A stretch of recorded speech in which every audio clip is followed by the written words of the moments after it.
everyone, Kelly here, and today I have a book haul. So I recently ended up buying a lot of books just in the last couple months from various different places, and I realized I had enough that I should just do a haul and that I shouldn't buy really any more books for the rest of the year. So that's kind of like my goal. After like seeing how much I kind of bought for the last couple months, I was like, okay, it's September now. I think I can go until around Christmas time, only buying maybe one or two things if I really want to like continue a series or something.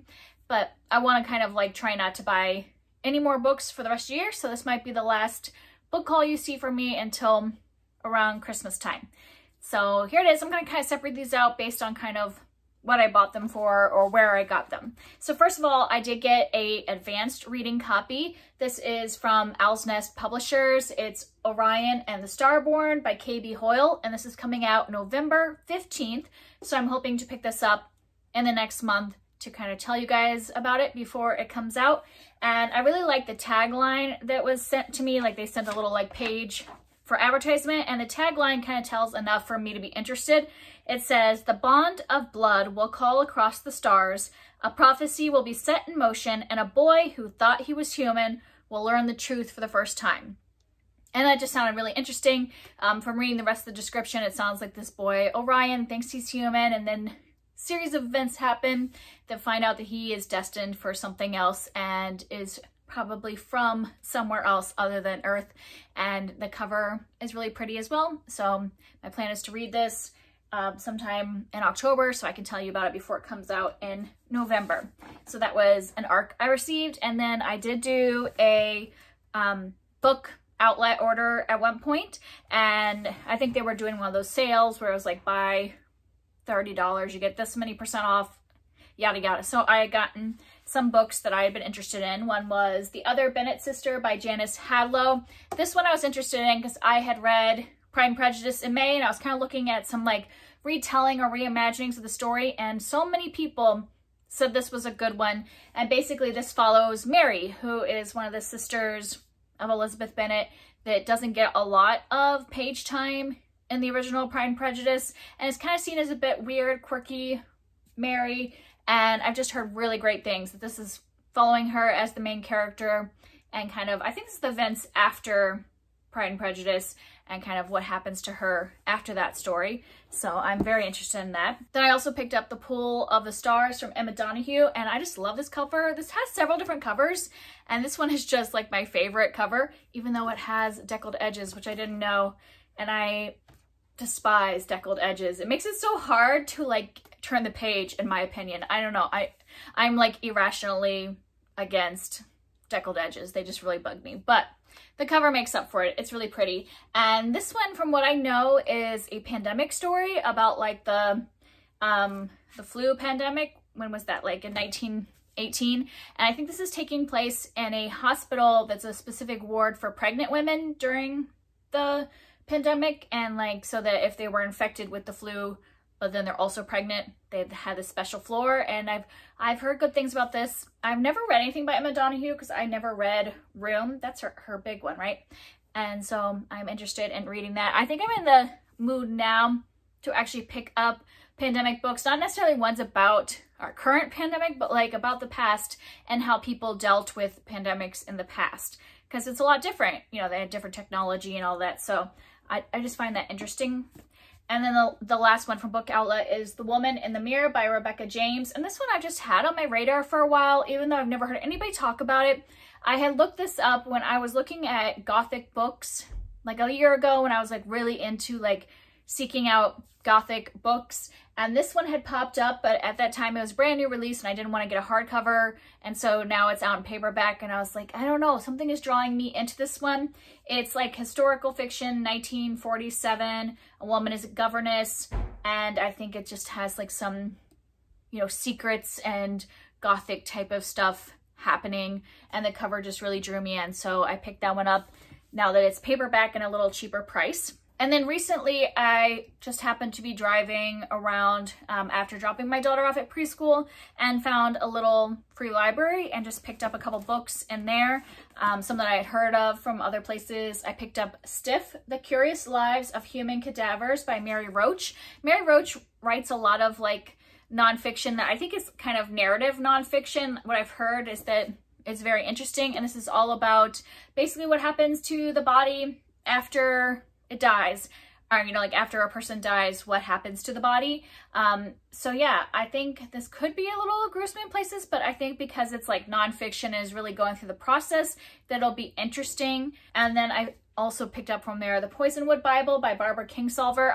This has been around for a long time and I never really had any interest in it, but just recently I had two of my friends review this well, and it just made me interested in it all of a sudden, even though this has been around for a long time. I think one was Amanda from The Curly Reader, and then just recently Tiffany from Beautiful Minutia talked about this one, and it just sounded like something that I was sort of interested in, and I was like, I wasn't going to go out and buy it, but when I saw it in the little free library, I was like, I think I'm going to pick it up after hearing those ladies talk about it. And then another thing I did was around this time of year, around September, October, Kellogg's, the company, like the food company, does this thing called the Reading Feeding Program, where you can like turn in a receipt with their products on it, and you get a free book for each of their products that you buy, and you get up to 10 books. And so I did it last year, and I did it again this year because I was already buying like snack foods for my kids for their lunches that happened to be Kellogg's brand stuff, because it's not just cereal. Like Cheez-Its are Kellogg's brand. And so like there were some things I was already getting for school lunches, and I was like, I might as well get free books. This isn't all. I am only showing you 5 because the other 5 were all picture books, and I just didn't know if you care to see all the picture books I got for my kids. Some were just like ones for them to read themselves, like my daughter's, you know, learning to read. So they were just like readers. Yeah, so I am showing you the ones that are like could be appealing to a lot of different ages. So I have History Smashers, Women's Right to Vote by Kate Messner. And this is like a, it's a regular book, but it has a lot of pictures in it. And I think it's kind of like a middle grade audience. But I had heard of my friend Kara from Wild Book Garden reviewing some of the books in this series of History Smashers. And it sounds like it is a really well-written way of learning about different aspects from history. And I also wanted this to be on our shelves for when my daughter's old enough to read something like this. Like, I think it would be a couple years before she could get through a large nonfiction book like this. But I think it'll be good to have on my shelves when she's that age. And I just want to learn more about women getting the vote and what the women who pushed for that and all of that. And then another one that's like nonfiction that I want on my shelves for my kids is called Be Fearless, Dream Like a Kid by Michaela Ulmer. And this one is basically this memoir written, I don't know if she's gotten help writing this book or not. It doesn't have a ghostwriter's name on there. And basically it's about this 15-year-old girl who, when she was little, it sounds like when she was 4 years old, she was stung by a bee, and she turned that like fear of bees into knowledge, like through the urging of her parents, and started to learn all about bees and bee conservation. And then she wanted to do something, so she started selling lemonade in order to save money for bee conservation, and it became like a huge thing.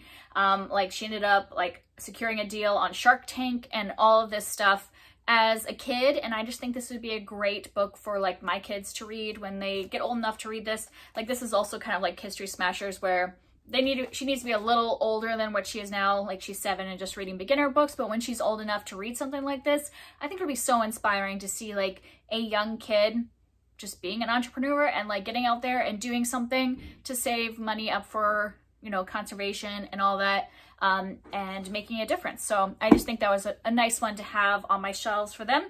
I might read it as well, just to like know how old she would be to read it, and also it sounds interesting. But I mainly got those two for my kids to read someday.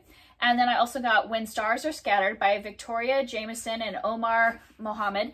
And this one is like a graphic novel memoir of Omar's life as a child. And I think he was a refugee, and yeah, he was in a refugee camp in Kenya. And so Victoria Jameson is just helping him to write his memoir. And this one I just heard really great things about. It's another one that I will share and read with my kids when they're old enough to appreciate the content and all that stuff and learn from it.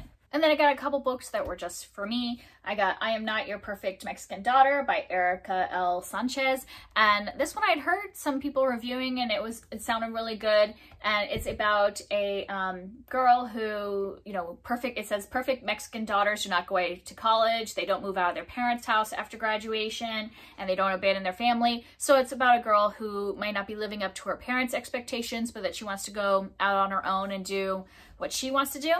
And then I also have The Downstairs Girl by Stacey Lee, and this takes place in 1890, so it's a historical fiction, and it's following this woman who, it sounds like she is a lady's maid by day, but then is also a columnist, like a like an anonymous, that's what's an anonymous columnist by night, who is writing advice column and is also addressing some of the issues around race and gender and some of the backlash that happens from that. So that sounded like an interesting one. So those are all ones I got through that Kellogg's program.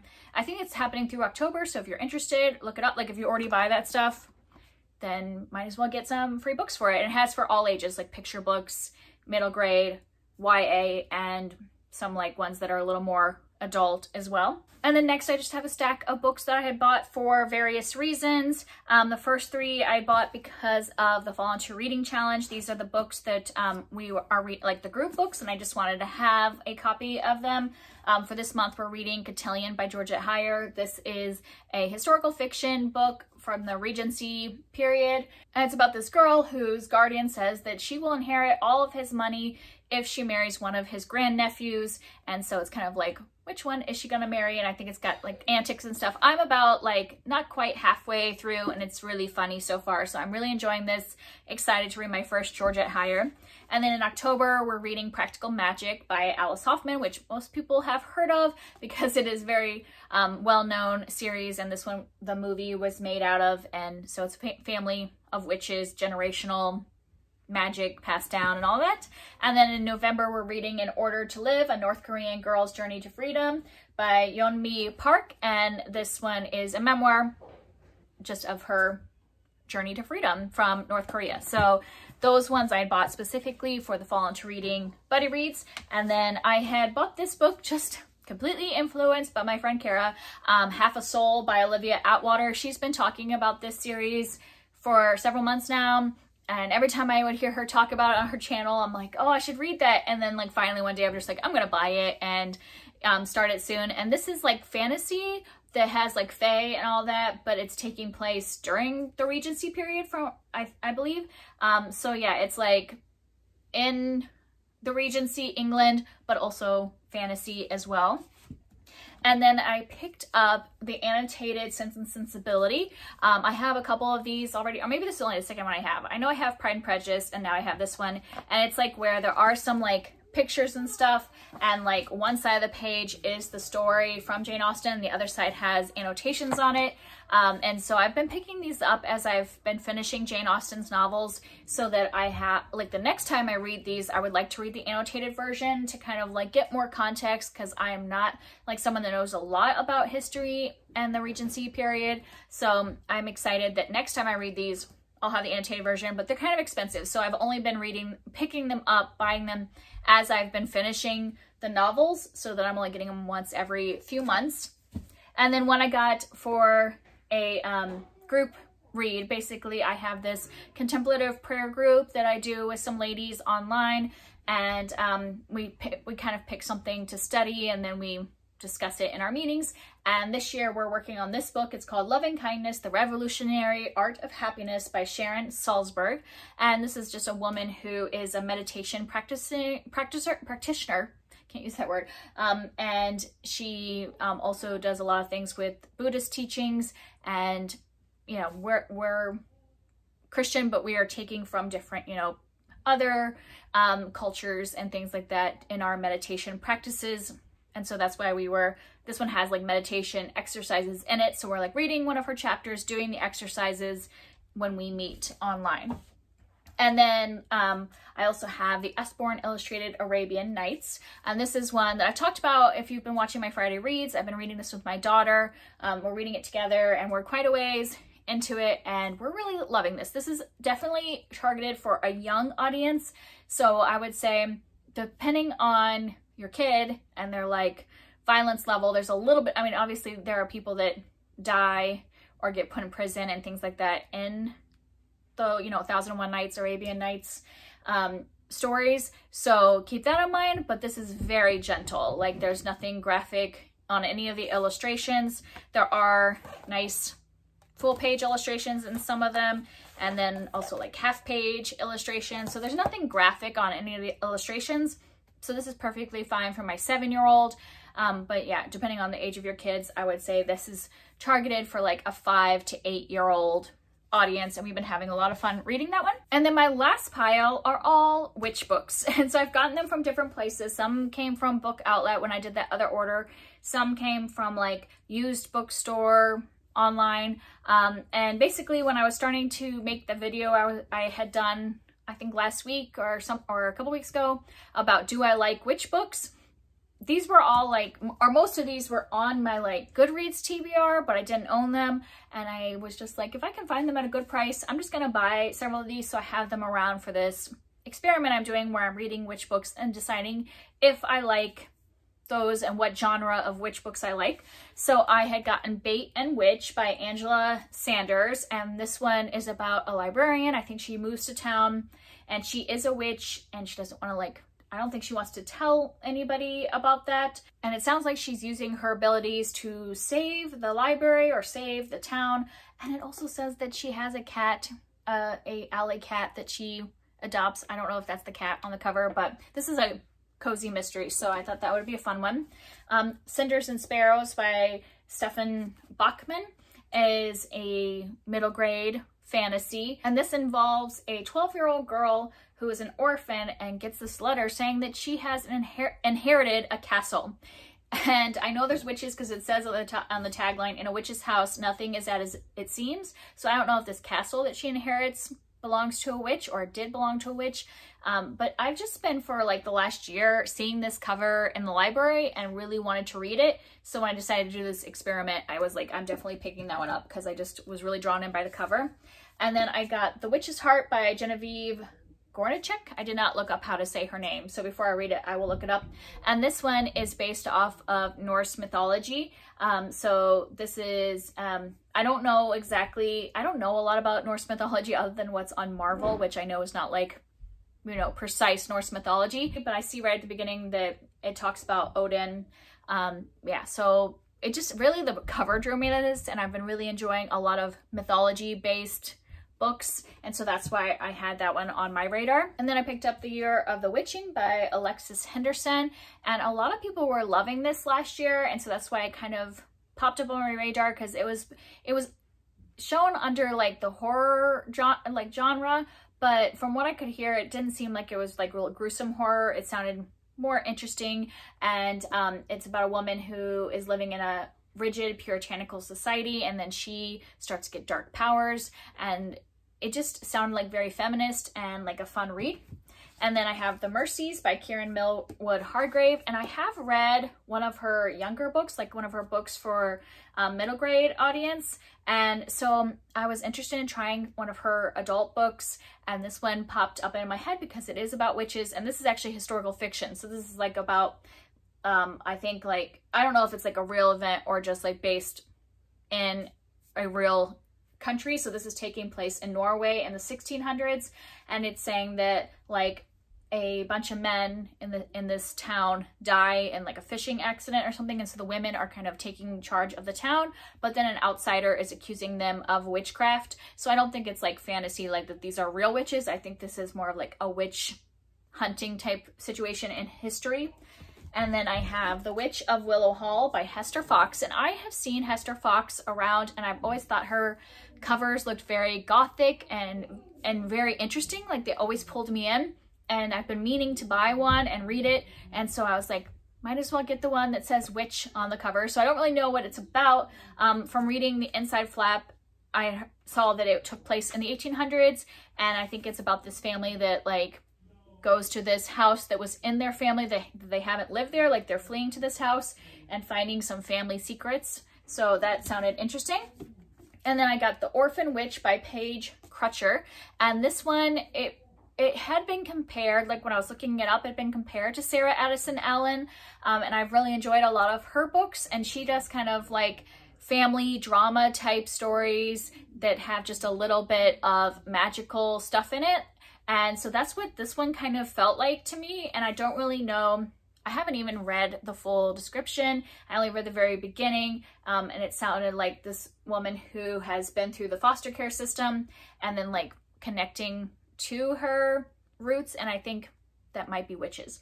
I don't know for sure. And then I have the last one is The Familiars by Stacey Halls. And this one I think is also historical. Yeah, it's taking place in the 1600s in England. And this woman is having a baby, and I think it's a high-risk pregnancy. And then this midwife helps her, and then the midwife is accused of witchcraft. So I think it's very similar to the Mercies in the fact that this is set in like kind of a real historical kind of setting where people are accusing women of witchcraft.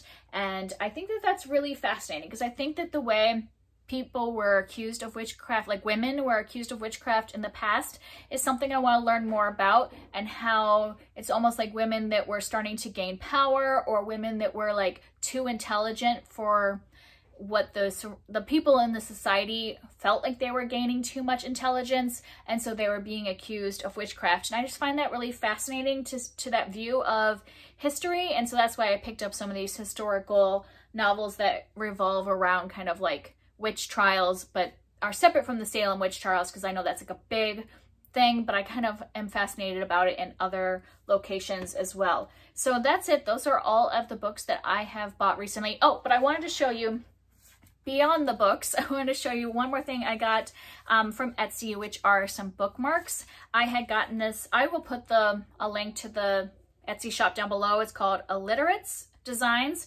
And when I started reading Jane Austen, I noticed that she had these like Jane Austen bookmarks. One's already I'm using in my book right now, so I can't pull it out. But basically they have quotes from Jane Austen, like this one's. But for my own part, if a book is well written, I always find it too short. So all of these are from Jane Austen's books, and I just think she does a beautiful job. These are very like, they're not necessarily laminated, it's just like really nice cardstock. So it's a set of 4. Like I said, I'm using one in my book. And then because I had to hit a certain amount to get free shipping, I also bought a couple just other ones. This one's a cat one that says, in ancient times, cats were worshipped as gods. They have not forgotten this. And as a cat owner, I would say that's correct. And then this one says, every book is a new adventure. These also have like a little bit on the back as well. So like I said, I'll link her shop down below because I just thought these were really cute.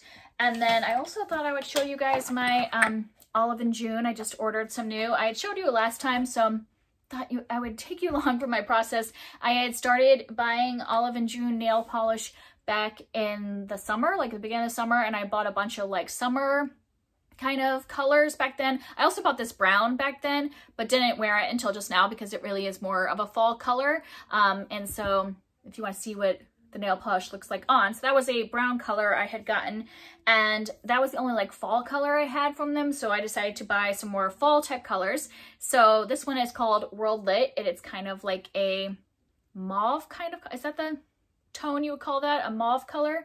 So I'm going to use this more kind of like as a neutral, just with a little bit of pink. And this one's a little darker. It's like another mauve that's a little darker. This one's called Fig Ranch. So this one, when I saw the pictures, it looked a little more, it's hard to tell with this coloring, sorry, with the light. It's a little darker of a neutral, almost like a purplish brown. And then I got a red, and this one is Cozy Up, is the color of red. I'm trying to block that light, sorry, so you can see it. And then I got a green, because I kind of think this kind of green looks more like a fall green. I mean, I could use it for Christmas as well, but on people's nails, it seemed more like a fall green, and this is called Geometry.